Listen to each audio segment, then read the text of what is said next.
என்னதான் நம்ம பன்னீர் ரோல் வெளியே சாப்பிட்டோன்னா வீட்டில் சாப்பிட்ட மாதிரி இருக்காது இல்லைங்க. இப்போ நம்ம வீட்டிலே பன்னீர் ரோல் எப்படி செய்யறதுன்னு பார்க்கலாம். இந்த பன்னீர்வை இந்த மாதிரி கியூப்ஸாக கட் பண்ணிக்கலாம். இப்போ இந்த பன்னீருக்கு மசாலாவை ரெடி பண்ணிக்கலாம். மிளகாத்தூள், தனியாத்தூள், ஜீரகம் பொடி, கரம் மசாலா, தேவையான அளவு உப்பு, ஒரு ஸ்பூன் அளவுக்கு எண்ணெய், ஒரு 1/4 கப் அளவுக்கு தயிர் சேர்த்து நல்லா மிக்ஸ் பண்ணிக்கலாம். இப்போ இந்த பன்னீரை சேர்த்து நல்லா மிக்ஸ் பண்ணிவிட்டு ஒரு 10 நிமிஷம் மேக்னேட் பண்ணி எடுத்துக்கலாம். இப்போ ஒரு பேனில் ஒரு 2 ஸ்பூன் அளவுக்கு எண்ணெய் ஊற்றி மேக்னேட் பண்ணி வச்ச பன்னீர் சேர்த்து இது கூட குடமிளகா, வெங்காயம், கொஞ்சமாக சாட் மசாலா, உப்பு சேர்த்து நல்லா கலந்து விட்டுக்கலாம். இப்போ தனியாக எடுத்து வச்சுக்கலாம்.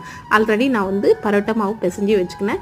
இந்த மாதிரி பரோட்டா மாதிரி திரட்டிக்கலாம். இந்த பரோட்டாவை நம்ம தோசை தவாவில் திருப்பி போட்டு எடுத்துக்கலாம். எண்ணெயை இந்த மாதிரி ஸ்ப்ரெட் பண்ணிவிட்டு பரோட்டாவை 2 பக்கமாக திருப்பி போட்டு எடுத்துக்கலாம். இப்போ இந்த பரோட்டா மேலே பன்னீர் மசாலாவும் சேர்த்துக்கலாம். கொஞ்சமாக ஆனியனும் சேர்த்துக்கலாம். இது கூட டொமேட்டோ சாஸு, மைனஸும் சேர்த்துக்கலாம். உங்களுக்கு மைனஸ் வேணான்னா நீங்கள் ஸ்கிப் பண்ணிக்கோங்க. இப்போ இந்த பரோட்டாவை பன்னீர் ரோல் மாதிரி சுற்றிக்கலாம். இந்த பன்னீர் ரோல் லஞ்ச் பாக்ஸ்க்கு நல்லா யூஸ்ஃபுல்லாக